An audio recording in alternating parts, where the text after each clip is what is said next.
Darle de inmediato la bienvenida a Carolina Calderón, directora de Funsicar. Seguimos preocupados por lo que sucede en las localidades de Cartagena. Este informe tiene que ver con lo que pasó en todo 2022.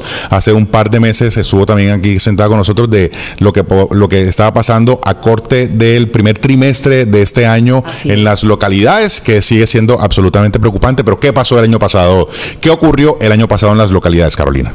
Bueno, un poco, Yair, siguen las prácticas, las malas prácticas, y esto es una alerta que nos indigna y nos debe generar indignación a la ciudadanía, porque está bien que se contrate, debe contratarse más. De hecho, el tema es cómo se contrata. Sí. Y los responsables de esos procesos de contratación no están ofreciendo las garantías. Y en eso es lo que ha detallado este informe que presenta Funsicar, con foco a las 3 localidades. Entonces allí hay dos cosas, el cómo se contrata, es decir, a dedo, prácticamente. Pues 23.900 y pico de millones de esos 26.000 que mencionaste, las 3 localidades, fueron por modalidades competitivas, pero es básicamente contratación directa, régimen especial. El problema es que es una aparente competencia, porque en la vida real solamente hay un proponente habilitado. En cada proceso. La mayoría eran 2 y uno no cumplía con los requisitos. Entonces, eso tampoco genera, digamos, confianza en que sí hubo competencia. ¿Ya? Entonces, sí hay unas prácticas, por ejemplo, menos de 3 días para que otros interesados conozcan los procesos, pero además se presenten, es limitante. Claro. Hay unas condiciones limitantes también para quienes se presentan. Entonces, eso tampoco da garantías de la apertura para que varios promuevan y para la democratización de los procesos. Exactamente, oferten sus bienes y servicios. Entonces, hay una cantidad de señales que nos dicen, ojo con esto. Y segundo, la barrera enorme que hay para la ciudadanía. Nosotros nuestros datos los sacamos de la plataforma SECOP2. Eso quiere decir, es la Colombia Compra Eficiente, la plataforma digital, donde miramos lo que directamente ellos cuelgan en esta plataforma. Con este análisis, ¿qué podemos ver? Uno, esas condiciones que decimos que son limitantes, los días que ponen para ofertar, pero adicionalmente no está disponible los informes de ejecución. ¿Cómo sabemos si lo que están contratando efectivamente se está contratando y está llegando con la calidad esperada, respondiendo a las especificaciones, si se hizo o no se hizo, y así muchos detalles? Pero si se están dando los pagos. Pues se movieron el año pasado 26.000 millones de pesos, que es mucho menor a lo que se dio en años anteriores, casi que parecido a lo que se dio en el 2020, pero recordemos que, por ejemplo, en el 2019 fueron casi 40.000 millones de pesos lo que se contrató. Entonces, sí es importante que haya recursos, sí es importante que haya contratación, porque la necesidad en las localidades es enorme.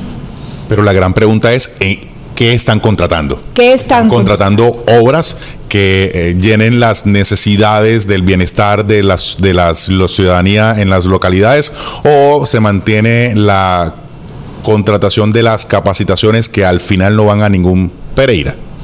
Bueno, un poco en tu bola de cristal. Lamentablemente sí, la gran protagonista fueron las capacitaciones. El objeto contractual que más se utilizó en el 2022 fueron las capacitaciones. Eso no es ni bueno ni malo. Yo creo que necesitamos capacitación. El tema es, ¿será la capacitación lo que realmente se prioriza? Pues los planes de desarrollo local dicen que sí, que la capacitación es. Entonces, aquí tenemos los ciudadanos un asunto de corresponsabilidad para el próximo año, cuando toque formular esos planes de desarrollo local, pues estar mucho más preparados también para ver qué es lo que vamos a decir en esas mesas de trabajo y esas convocatorias amplias, para que se definan unas líneas muy claras de qué es lo que quiere, cómo se quiere manejar la inversión en las localidades y en esos fondos de desarrollo local. Pero además, el problema no es qué contrato, sino cómo llego a contratar, ¿sí? Y en ese cómo llego a contratar no se define con claridad las especificaciones, los estudios de mercado. No hay cotizaciones. No hay cotización, o sea, cuando hay cotizaciones no tiene el registro de qué empresa, qué entidad lo hizo. Y por supuesto siguen siendo las entidades sin ánimo de lucro las mayores contratistas de los recursos, que en el caso de las localidades fueron 14.000 millones de pesos. Y esas entidades sin ánimo de lucro deben ser, para no sé si tenga la cifra, deben ser las mismas de siempre. Pues tienden a ver, si tengo los datos de quiénes son. Hay que decir que la localidad 2 no contrató capacitaciones. La localidad 2 tuvo unos procesos, de hecho fue la que menos contrató, 4.000 millones. Acordémonos, como lo mencionamos la vez pasada, que la localidad 2 ha tenido recurrentemente cambios en el gabinete, pero adicionalmente en el 2022 pues ya se veía con fuerza, pero adicionalmente está el tema de que sí hubo no autorización por parte de la Junta Administradora Local, es decir, los ediles, para vigencias futuras. Exactamente. Dice su informe, el 60% de las inversiones de las localidades fue capacitaciones, 14.000 millones de pesos. Eso es la mayoría, es decir, la gran mayoría, el 60% solamente en eso, y lo demás supone uno que no obra, ¿cierto? Pero digamos, para hacer una cantidad, para chequear las necesidades de las localidades donde más se necesita. Todas las localidades, ¿cuáles? Ya me habló de la localidad 2, pero entre la 1 y la 3, digamos, ¿cómo es el panorama? Digamos, ¿cuál es la que más genera dudas o cuestionamientos o inquietudes respecto de la inversión o del gasto de los recursos de inversión? Bueno, hay algo interesante, y es la localidad 1 ha tenido la misma figura en su alcalde local, ¿sí? Y es la que más ha contratado, 13.000 millones. Es el único alcalde local que se ha mantenido durante los 4 años. Luis Negrete se ha mantenido, exactamente, fue la que más recursos contrató. El tema de las garantías de participación, volvemos e insistimos y ponemos el dedo en la llaga.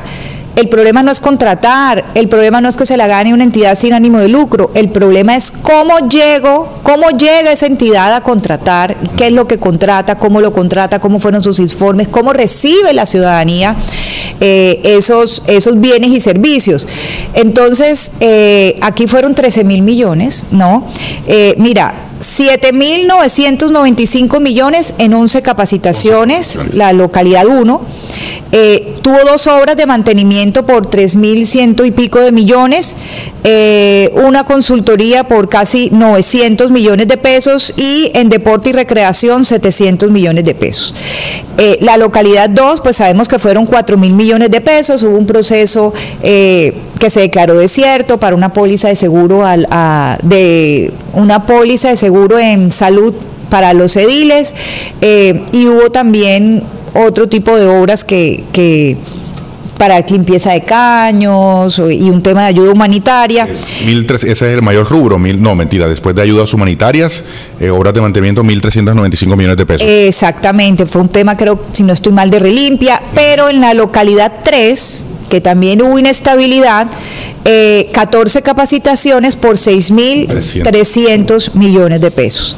Entonces, ¿cuál es la localidad que más gastó dinero en contratación? Se puede decir la 1. La 1. De balance. Definitivamente fue la 1. Te puedo decir, por ejemplo, quiénes fueron esos contratistas. Sí, claro. Por ejemplo, fíjate, de todas las 3 localidades, el 77% fue contratada con entidades sin ánimo de lucro, ¿no? El contratista que más recursos ejecutó fue Edurbe. Y aquí es interesante porque, como saben, Edurbe es una entidad comercial del Estado, una empresa comercial del Estado.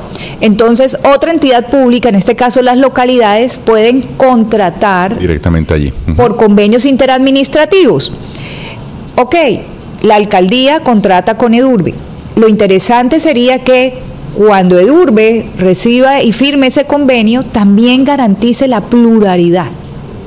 Y es ahí donde siempre también insistimos, de que haya garantías de que las empresas también participen, compitan y queden las mejores, que la ciudad necesita lo mejor. No necesariamente por hacer un convenio interadministrativo con Edurbe, que es una empresa social del Estado, eso suponga transparencia en la contratación de los recursos. De acuerdo. Eso es lo que interpreto de lo que está diciendo. Así es, tú contratas con Edurbe, lo importante es que primero justifique por qué hago un convenio interadministrativo y no hablo directamente un proceso de licitación o una convocatoria. Y segundo, si lo llega a hacer Edurbe, que Edurbe también ofrezca las garantías para participar, ¿ok? Y no que termine contratando a dedo o, como en el caso de las localidades, presentándose uno o dos y solo dos se presenta uno habilitado.